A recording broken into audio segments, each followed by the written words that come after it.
അല്ലാഹുവേ, ഹബീബായ നബി സല്ലല്ലാഹു അലൈഹി വസല്ലം തങ്ങളുടെ ബർക്കത്ത് കൊണ്ട് ഞങ്ങളുടെ മക്കളെ സാലിഹീങ്ങളാക്കണേ അല്ലാഹ്. എൻ്റെ പ്രിയപ്പെട്ട മുഅ്മിനീങ്ങളെ, നമ്മുടെ മക്കൾക്ക് ഉയർച്ച കിട്ടാൻ വേണ്ടി ഒരുപാട് ഉമ്മമാർ പറഞ്ഞിട്ടുണ്ട് ഉസ്താദേ, മക്കളുടെ കാര്യത്തിൽ വലിയ വിഷമമാണ്. ഇൻഷാ അല്ലാഹ് ഞാൻ നിങ്ങൾക്ക് ഒരു ചെറിയൊരു സൂറത്ത് പറഞ്ഞുതരാം. വലിയ മഹത്വമുള്ളതാണ്. നിങ്ങൾ ഓതി നോക്കുക. നിങ്ങളുടെ മക്കൾക്ക് അല്ലാഹു വലിയ ഉയർച്ച നൽകപ്പെടുന്നതാണ്. നിങ്ങൾ ഉദ്ദേശിക്കുന്നതിനേക്കാളൊക്കെ ഒരുപാട് ഐശ്വര്യങ്ങൾ അല്ലാഹു നൽകപ്പെടുന്നതാണ്. മക്കളുടെ ജോലിയിലായാലും മക്കളുടെ ബിസിനസ്സിലായാലും മക്കളുടെ വിവാഹ കാര്യത്തിലായാലും ഏതൊരു വിഷയത്തിലായാലും മക്കളുടെ ഉന്നമനത്തിന് വേണ്ടിയിട്ട് എൻ്റെ പ്രിയപ്പെട്ട മാതാപിതാക്കളെ, നിങ്ങൾ ഈ മഹത്തായ സൂറത്ത് മഹത്തുക്കളായ പണ്ഡിതന്മാർ പറഞ്ഞു തന്നതുപോലെ നിങ്ങൾ പാരായണം ചെയ്തിട്ട് ദുആ ചെയ്താൽ അല്ലാഹു വലിയ വിജയങ്ങൾ നൽകുന്നതാണ് ഇൻഷാ അല്ലാഹ്. പക്ഷെ ഇന്നത്തെ തലമുറയിൽ നമ്മൾ കാണുന്നത് എപ്പോഴും മക്കൾ ഇങ്ങനെ ഫോൺ അഡിക്റ്റ് ആയിക്കൊണ്ടിരിക്കുകയാണ്. അങ്ങനെയുള്ളൊരു കുഞ്ഞുങ്ങളെയാണ് നമ്മൾ കണ്ടുവരുന്നത്, അല്ലേ? അവർ എപ്പോഴും എന്താണ് ഫോൺ ഇങ്ങനെ കണ്ടുകൊണ്ടിരിക്കുകയാണ്. പക്ഷേ എന്നാൽ നമ്മൾ ആ ഫോണിൽ നിന്ന് അവരെ അകറ്റാനും പറ്റാത്തൊരവസ്ഥയാണ്. കാരണം ടീച്ചർമാര്, സ്കൂൾ വാട്സപ്പ് ഗ്രൂപ്പുകൾ, ട്യൂഷൻ എടുക്കുന്നത്, അങ്ങനെയൊക്കെ ഒരുപാട് കാര്യങ്ങൾ വാട്സപ്പിലൂടെയും മറ്റിലൂടെയും വരുമ്പോൾ ആ ഫോണിൽ നിന്ന് പൂർണ്ണമായി നമുക്ക് അകറ്റി നിർത്താൻ കഴിയാത്തൊരവസ്ഥയും കൂടെ വരികയാണ്. അപ്പൊ എന്റെ പ്രിയപ്പെട്ട സഹോദരങ്ങളെ, നമ്മൾ മനസ്സിലാക്കണം, ഈ സന്ദർഭത്തിൽ നമ്മൾ നമ്മുടെ മക്കളെ എങ്ങനെ നമുക്ക് ദീനിയായ ചരിത്രങ്ങളിലൂടെയും പരിശുദ്ധ ഇസ്ലാമിലേക്ക് ആ കുഞ്ഞുങ്ങളെ എങ്ങനെ നമുക്ക് തിരിച്ചുവിടാം എന്ന് നമ്മൾ മനസ്സിലാക്കണം. നമ്മൾ മൊബൈലിലൂടെ അള്ളാഹുവിന്റെ റസൂലിന്റെ ചരിത്രങ്ങൾ, പരിശുദ്ധ ഇസ്ലാമിനെ കുറിച്ചുള്ള ചരിത്രങ്ങൾ, മഹാരഥന്മാരായ അമ്പിയാക്കളെ കുറിച്ചും മൗലിയാക്കളെ കുറിച്ചുമുള്ള ചരിത്രങ്ങളൊക്കെ നമ്മൾ കുഞ്ഞുങ്ങൾക്ക് കേൾപ്പിച്ചു കൊടുക്കണം. അത് പ്രത്യേകിച്ച് നമ്മൾ മറന്നു പോകരുത്. ഇസ്ലാമിക സംസ്കാരം നമ്മൾ മക്കളെ പഠിപ്പിക്കൽ നമുക്ക് അത്യാവശ്യമായ കാര്യമാണ്. പരിശുദ്ധ ഇസ്ലാമിനെ കുറിച്ച് പഠിപ്പിക്കുക നമ്മുടെ ഓരോ ആൾക്കാരുടെയും കടമയാണ്. അപ്പൊ ചെറിയ ഹൃദയത്തിൽ അള്ളാഹുവിനെ കുറിച്ചും റസൂലിനെ കുറിച്ചും അമ്പിയാക്കളെ കുറിച്ചും സച്ചരിതരായ മഹാരഥന്മാരെ കുറിച്ചും ഒക്കെ നമ്മൾ പഠനം അവർക്ക് നൽകേണ്ടതുണ്ട്. അവരുടെ കുഞ്ഞുള്ള മനസ്സിൽ നമ്മൾ അവർക്ക് അറിവ് നൽകേണ്ടതുണ്ട്. അതുപോലെ തന്നെ നമ്മൾ നമ്മുടെ മക്കൾ നന്നാവാൻ വേണ്ടി ഉമ്മമാര് ദുആ ചെയ്യണം. പ്രധാനപ്പെട്ട ഒരു കാര്യമാണ്. ഞാൻ എപ്പോഴും പറയും, ഉമ്മമാരുടെ പ്രാർത്ഥന അല്ലാഹു സ്വീകരിക്കുന്നതാണ്. അവർക്ക് വേണ്ടി നിങ്ങൾ എപ്പോഴും ദുആ ചെയ്യണം. നിങ്ങളുടെ ദുആ അല്ലാഹു സ്വീകരിക്കുന്നതാണ്. എൻ്റെ പ്രിയപ്പെട്ട മുഅ്മിനീങ്ങളെ, ഹബീബായ നബി സല്ലല്ലാഹു അലൈഹി വസല്ലം തങ്ങളുടെ കാലത്തിൽ മദീനയിൽ ഒരു അത്ഭുതം നടക്കുകയാണ്. മദീനയിൽ ഒരു അത്ഭുതം നടക്കുകയാണ്. പൊന്നാര നബി സല്ലല്ലാഹു അലൈഹി വസല്ലം തങ്ങൾ ഒരു ഖബറിന്റെ ചാരത്ത് കൂടെ നടന്നു പോകുമ്പോൾ എന്നെയൊന്ന് രക്ഷിക്കണേ, എന്നെയൊന്ന് രക്ഷിക്കണേ എന്നാ ഖബറിൽ കിടക്കുന്നയാൾ വിളിച്ചു പറയുകയാണ്. ആ ചെറുപ്പക്കാരൻ പൊട്ടിക്കരയുകയാണ്. എന്റെ തല മുതൽ കാലുവരെ നാരകീയ ശിക്ഷയിൽ കടന്നു വന്നിരിക്കുകയാണ് യാ റസൂലല്ലാഹ്. ഹബീബായ നബി സല്ലല്ലാഹു അലൈഹി വസല്ലം തങ്ങൾ ചോദിച്ചു, എന്തേ നിനക്ക് പറ്റിയത്? ആ ചെറുപ്പക്കാരൻ പറഞ്ഞു, ഞാൻ ഒരുപാട് നല്ല പ്രവർത്തനങ്ങൾ ചെയ്തിട്ടുണ്ട് നബിയേ, അല്ലാഹുവിന്റെ റസൂലേ, ഞാൻ ഒരുപാട് നല്ല പ്രവർത്തനങ്ങൾ ചെയ്തിട്ടുണ്ട്. പക്ഷേ ചിലപ്പോഴൊക്കെ ഞാൻ എൻ്റെ ഉമ്മയുമായി ചില കാര്യങ്ങൾ വഴക്കിടാറുണ്ട്. ചിലപ്പോഴൊക്കെ ഞാൻ എൻ്റെ ഉമ്മയുമായി ചില കാര്യങ്ങൾ വഴക്കിടാറുണ്ട്. അല്ലാഹുവിന്റെ റസൂലേ, എൻ്റെ ഉമ്മയുടെ പൊരുത്തമില്ലാതെയാണ് ഞാൻ മരണപ്പെട്ടു പോയത്. ഇതെല്ലാം കഴിഞ്ഞ് മുത്തനബി സല്ലല്ലാഹു അലൈഹി വസല്ലം തങ്ങൾ മദീനയിൽ വന്നിട്ട് സഹാബാക്കളോട് പറയുകയാണല്ലയോ സഹാബ, മക്കൾ മരണപ്പെട്ടു പോയ മാതാപിതാക്കളോട് പറയണം, നിങ്ങൾ എല്ലാ വീടുകളിലും കയറി പറയണം, അവർക്ക് വേണ്ടി നിങ്ങൾ ദുആ ചെയ്യാൻ പറയണം. അല്ലാഹുവിന്റെ റസൂൽ പറയണം, സഹാബ, നിങ്ങൾ എല്ലാവരും മക്കൾ മരണപ്പെട്ട മാതാപിതാക്കളെ പോയി കണ്ട് നിങ്ങൾ അവർക്ക് വേണ്ടി ദുആ ചെയ്യാൻ പറയണം. അത് മാത്രമല്ല, അവരോട് പറയണം, അവരുടെ ഖബറിന്റെ അടുക്കൽ ചെന്ന് ദുആ ചെയ്യാൻ പറയണം. അങ്ങനെ മദീനയിൽ നിന്നുള്ള എല്ലാ ഉമ്മമാരും മക്കൾക്ക് വേണ്ടി ദുആ ചെയ്തു. എൻ്റെ പ്രിയപ്പെട്ട മുഅ്മിനീങ്ങളെ, ചിലർ ഖബറിന്റെ അടുക്കൽ പോയി ദുആ ചെയ്തു, ചിലർ വീട്ടിലിരുന്ന് ദുആ ചെയ്തു. എന്നാൽ ഒരു ഉമ്മ മാത്രം മകന് വേണ്ടി ദുആ ചെയ്യുന്നില്ല. മഹാരഥന്മാരായ സഹാബാക്കൾ അല്ലാഹുവിന്റെ റസൂലിനോട് വന്ന് പറയുകയാണ്, യാ ഹബീബല്ലാഹ്, അല്ലാഹുവിന്റെ റസൂലേ, മദീനയിലുള്ള എല്ലാ ഉമ്മമാരും ദുആ ചെയ്തു, പക്ഷേ ഒരു ഉമ്മ മാത്രം ദുആ ചെയ്തില്ല യാ റസൂലല്ലാഹ്. അള്ളാഹുവിന്റെ റസൂൽ പറഞ്ഞവരെ കൊണ്ടുവരാൻ പറഞ്ഞു. അങ്ങനെ അവർ റസൂലുള്ളാഹിന്റെ മുമ്പിൽ കൊണ്ടുവന്നു. അള്ളാഹുവിന്റെ റസൂൽ ചോദിക്കുകയാണ്, എന്തേ നിങ്ങളെ മകൻ മരണപ്പെട്ടു പോയിട്ട് ദുആ ചെയ്യാത്തത്? ആ സമയത്ത് ആ ഉമ്മ പറയുന്നു, അള്ളാഹുവിന്റെ റസൂലേ, ഈ മകൻ എന്നെ എപ്പോഴും ഉപദ്രവിക്കുമായിരുന്നു യാ റസൂലല്ലാഹ്. ഇന്നലെ വരെ അതിന്റെ വേദന എന്റെ ശരീരത്തുണ്ടായിരുന്നു യാ റസൂലല്ലാഹ്. അതുകൊണ്ട് അവനെ അള്ളാഹു ശിക്ഷിക്കണം. അവൻ ഈ ഭൂമിലോകത്ത് ജീവിച്ചിരുന്നിട്ട് അത്രത്തോളം ഉപദ്രവങ്ങൾ എനിക്ക് നൽകിയിട്ടുണ്ട്. അള്ളാഹുവിന്റെ റസൂൽ അവരെ കൈപിടിച്ചുകൊണ്ട് ആ ഖബറിന്റെ അടുക്കലേക്ക് പോവുകയാണ്. ശ്രദ്ധിക്കണം മുഅ്മിനീങ്ങളെ, ആ മകന്റെ ഖബറിന്റെ അടുക്കലേക്ക് പോവുകയാണ്. എന്നിട്ട് അള്ളാഹുവിനോട് ദുആ ചെയ്യുന്ന പടച്ചവനെ, ഈ ഖബറിൽ കിടക്കുന്ന ആ മകന്റെ ശിക്ഷയെ ഈ ഉമ്മാക്ക് നീ എന്ന് അറിയിച്ചു കൊടുക്കണേ അല്ലാഹ്.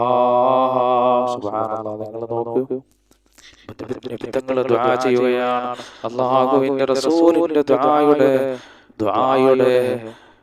ദുആയുടെ പ്രയോജനം കൊണ്ട്, അല്ലാഹുവിന്റെ റസൂലിന്റെ ദുആ കൊണ്ട് ആ ഉമ്മാക്ക് ആ മകന്റെ ഖബർ ശിക്ഷ കാണിച്ചു കൊടുക്കുകയാണ്.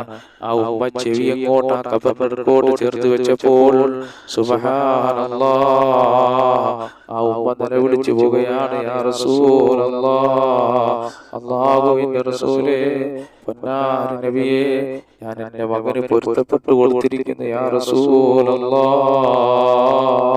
സുബ്ഹാനല്ലാഹ്, നിങ്ങൾ നോക്കൂ, ആ ഖബറിന്റെ ശിക്ഷ ഉമ്മ കേട്ടപ്പോൾ ഉമ്മ ഭയന്നു പോവുകയാണ്.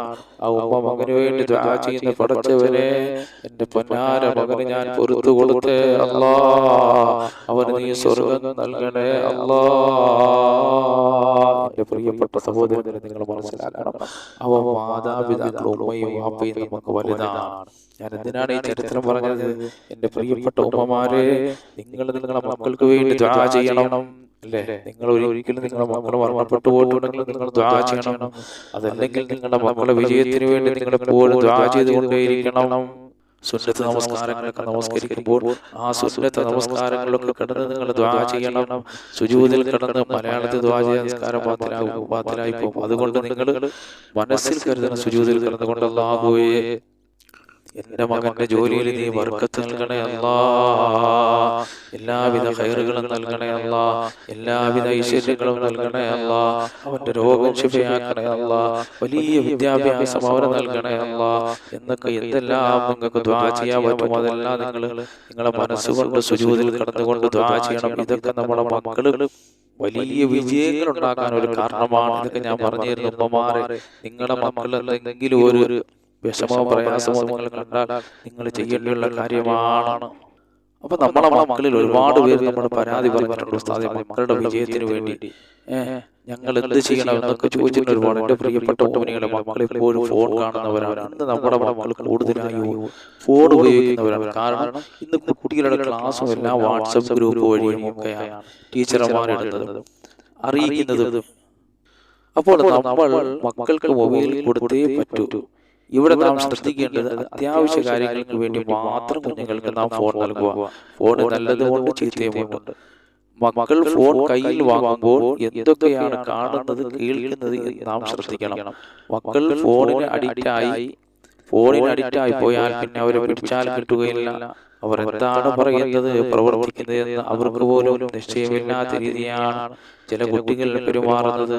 അപ്പോൾ അത്തരത്തിൽ നിന്ന് ഞാൻ പറയുന്ന വിഷയം, കുഞ്ഞുങ്ങളുടെ ഫോൺ ഉപയോഗം മാറാനും അനുസരണയുള്ള മക്കളായി വളരാനും സൂറത്ത് ശംസ്, അവ നമ്മളെ മക്കള് അനുസരണയുള്ളവരായി മാറണം. അവർ മറ്റ് മോശത്തരങ്ങളിൽ നിന്നൊക്കെ മാറണം. അവർക്ക് വിജയം ഉണ്ടാകണം. അവർക്ക് ഒരുപാട് അനുഗ്രഹങ്ങൾ അല്ലാഹു നൽകപ്പെടണം. അവിടെ എല്ലാ മേഖലകളിലും അല്ലാഹു ബർക്കത്ത് നൽകപ്പെടണം. അതിനായി നമ്മൾ പ്രത്യേകം പരിശുദ്ധമാക്കപ്പെട്ട റജബ് മാസമാണ്. ഒരുപാട് ബർക്കത്തിന് നമ്മൾ ചോദിക്കപ്പെടേണ്ടുള്ള മാസമാണ്. അപ്പൊ ഈ മാസത്തിൽ നമ്മൾ ഏത് അമൽ ചെയ്താലും അല്ലാഹു ഒരുപാട് പുണ്യങ്ങൾ നൽകപ്പെടുന്നതാണ്. അപ്പൊ നമ്മുടെ മക്കളുടെ വിജയങ്ങൾക്ക് വേണ്ടി എല്ലാ ഉമ്മമാരും മഗ്രിബ് നമസ്കാരത്തിന്റെ സമയത്ത് 7 പ്രാവശ്യം സൂറത്ത് ശംസ് 7 പ്രാവശ്യം നിങ്ങൾ പാരായണം ചെയ്യണം. ഞാനോട് ഓതിത്തരാം. أعوذ بالله من الشيطان الرجيم بسم الله الرحمن الرحيم والشمس وضحاها والقمر إذا تلاها والنهار إذا جلاها والليل إذا يغشاها والسماء وما بناها എന്ന ഈ സൂറത്ത് അവസാനം വരെ ഓതണം. അപ്പം നിങ്ങൾക്ക് ഇത് മനസ്സിലാവാൻ ഞാൻ പോയി തന്നതാണ്. അവസാനം വരെ ഈ സൂറത്ത് നിങ്ങൾ ഓതണം. എപ്പോഴാണ് ഓതേണ്ടിയുള്ളത്? മഗ്‌രിബിന്റെ സമയത്ത് ഉമ്മമാർ 7 പ്രാവശ്യം ഇത് പതിവായി ഓതിയിട്ട് ഒരു ദുആ ചെയ്യണം. അല്ലാഹുവേ, എൻ്റെ മകന്റെ രോഗം നീ ശിഫയാക്കണേ അല്ലാ, എൻ്റെ മകന് നല്ല വിദ്യാഭ്യാസം നൽകണേ അല്ലാ, അല്ലാഹുവേ അവൻ വിദേശ രാജ്യത്താണ്, അവൻ്റെ ജോലിയിൽ ബർക്കത്ത് നൽകണേ അല്ലാ, അവൻ്റെ എല്ലാ ബുദ്ധിമുട്ടുകളും നീ മാറ്റണേ അല്ലാ, എല്ലാ പ്രയാസങ്ങളും നീ മാറ്റണേ അല്ലാ, അല്ലാഹുവേ സമ്പത്തും ഐശ്വര്യങ്ങളും അനുഗ്രഹങ്ങളും നീ നൽകണേ അല്ലാ, പടച്ചവനെ മരണപ്പെട്ടു പോയവരാണെങ്കിൽ എൻ്റെ മകന് നീ സ്വർഗം നൽകണേ അല്ലാ. അതുപോലെ ഉമ്മമാർ മഗ്‌രിബ് നമസ്കാര സമയത്ത് ഈ സൂറത്ത് ശംസ് 7 പ്രാവശ്യം ഓതി ദുആ ചെയ്യണം. പടച്ചവനെ ഞങ്ങളെ മക്കളെ 2 ലോകത്തും ഇരുലോക വിജയികളുടെ കൂട്ടത്തിൽ നീ ഉൾപ്പെടുത്തണേ അല്ലാ, ഞങ്ങൾക്ക് ഉപകാരമുള്ള മക്കളാക്കണേ അല്ലാ. അല്ലേ, മക്കളുടെ വിഷയത്തിൽ ഒരുപാട് ഉമ്മമാർ പലവിധ വിഷയങ്ങൾ പറഞ്ഞിട്ടുണ്ട്. ചിലർ പറഞ്ഞിട്ടുണ്ട് ഉസ്താദെ മക്കളൊക്കെ മയക്കുമരുന്നിനും മദ്യത്തിനും അടിമകളാണ്. ചിലർ പറഞ്ഞിട്ടുണ്ട് ഉസ്താദെ മക്കളെ കൊണ്ട് വലിയ വിഷമങ്ങളാണ്. അങ്ങനെ ചിലർ പറഞ്ഞിട്ടുണ്ട് മക്കൾക്ക് പിന്നെ കച്ചവടത്തിൽ ബർക്കത്തില്ല. എൻ്റെ പ്രിയപ്പെട്ട മുഅ്മിനീങ്ങളെ, നിങ്ങൾ അവർക്ക് വേണ്ടി ഇങ്ങനെ ദുആ ചെയ്ത് നോക്ക്. അല്ലാഹു അവരുടെ മനസ്സുകൾ ആരുടെ കയ്യിലാണ് ഇരിക്കുന്നത്? പ്രപഞ്ച സൃഷ്ടാവായ അല്ലാഹുവിൻ്റെ കരങ്ങളിലാണ് അവരുടെ ശരീരങ്ങളും അവരുടെ മനസ്സുകളും ഉള്ളത്.